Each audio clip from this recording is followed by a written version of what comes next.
Thank you, Peter. I don't like to start speeches with apologies, but I am going to tell you that I changed the title of this speech at the fairly 11th hour, near enough to the 11th hour anyway. I was originally going to talk about the rise and fall of Carlos Ghosn, the erstwhile CEO and chairman of Nissan, Mitsubishi and Renault, but I thought I'd make life a little bit easier for myself because I anticipated that I wouldn't have that much time to do that to its fullest extent. And I also thought I might be able to do something that's a bit more useful to you as an audience. So I've decided instead to talk about marketing, because that's something that I'm researching a lot at the moment. It's not true to say that I'm a complete noob when it comes to marketing. I work in sales on a daily basis, and I work quite closely with marketing related initiatives. I have pioneered quite a few initiatives for the company that I work for. It's an international publishing company, and I've done various things that do relate to marketing. But this is different.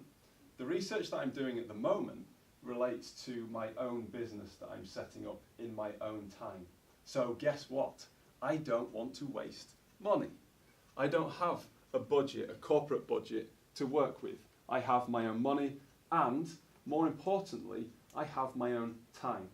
And as I get older, I wouldn't necessarily say that I am old per se, but as I do advance in years, I become increasingly converted to the belief that time is more valuable than money. And with that in mind, I have been scouring and devouring marketing books to quite some significant extent. Not just reading the books, but getting the audio book as well, thumbing over the pages, writing in the margins, going back to them, putting that stuff into a branding document, putting stuff into word processing documents, notes, written notes, everything, and then trying to synthesize this into a very simple website. So what I wanted to do this evening is to really talk about 3 lessons from 3 books that I've been referring to. The first of those books is called Expert Secrets by Russell Brunson. The second is This is Marketing by Seth Godin. And the third one is Building a Brand Story by Donald Miller. I always forget that guy's name. So first of all, Expert Secrets. Expert Secrets is really quite grandiloquent in some respects, because Brunson isn't just talking about marketing, he's talking about building a mass movement. There's that saying, I think it was Donald Trump who said, you might as well think big because you're going to be thinking anyway, or something to that extent. I think we can let him have that one. I think we can give him some kudos for that, because if we are going to do something, we might as well do it well. And Russell Brunson's book really gets to the heart of what it takes to create a mass movement.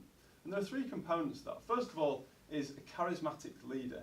You need a leader who is charismatic and who has an attractive character. Secondly, you need a cause that people can rally behind. And you need something which he refers to as a title of liberty, a manifesto that is relatable to people, that people can get excited about, that speaks to people's values. And third and finally, you need an opportunity. The opportunity is the vehicle for change, and that change should be focused on status increase, because what really drives change is people's ability to transform, to increase their status. It isn't to improve, because improvement infers that they were previously failing or that they previously made bad decisions, and nobody wants to feel like that. The second book, This is Marketing. I have to say, this is probably the one out of all of the 3 books that I would recommend the most to anybody who is looking at marketing. I love Seth Godin's definition of marketing. It is the generous act of helping someone solve a problem, their problem. And he speaks about choosing your smallest viable market. He speaks about not trying to be all things to all people, because it simply doesn't work. Not everybody is going to agree with you. People are going to throw stones at you.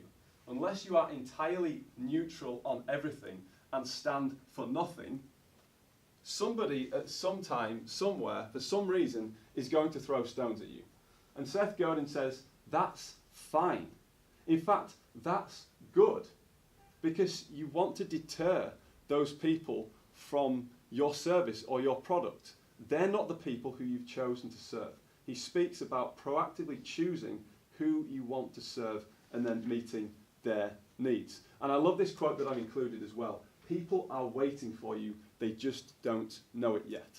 So each of us, I've spoken about this before, each of us has unique talents and abilities.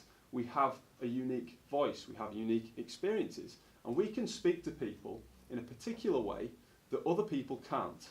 And it might sound cheesy, but I'm going to say it anyway, even though I'm a British male. We have the key to people's hearts. And it's up to us whether we have the courage to use that key and to serve them in better ways. So this is a wonderful book. It can help us, I believe, to achieve commercial success, but it can also crucially help us to serve other people. The final book by Donald Miller, whose name I stumbled on earlier, is very much about building a story for your brand. And he breaks down the components of a story. It's very useful because there's a web link with this book where you can fill out what he calls a brand script, where you talk about the hero of the story. And the hero of the story, by the way, is not you. It is not your brand. The hero of the story is your customer. You, your brand, is the guide in the story that helps the hero get from A to B. And it's really important that the brand communicates credibly as a guide. And in order to do that credibly, the brand has to communicate with both empathy and authority. So those are the 3 books that I've looked at, and those are some of the examples there. So why marketing, why you, and why now? As I mentioned already, I believe that each of us has a unique voice. Each of us has something to offer. Each of us has a contribution to make. Will we make that contribution? And for those of you who are worried about the critics, I'll close with a quote from Seth Godin. All critics are right and all critics are wrong. The critics who say they don't like your stuff are right. They don't like your stuff. But if they say that no one will like your stuff, they are wrong. So go forth, do you, and serve those you've chosen to serve. Mr. Toastmaster.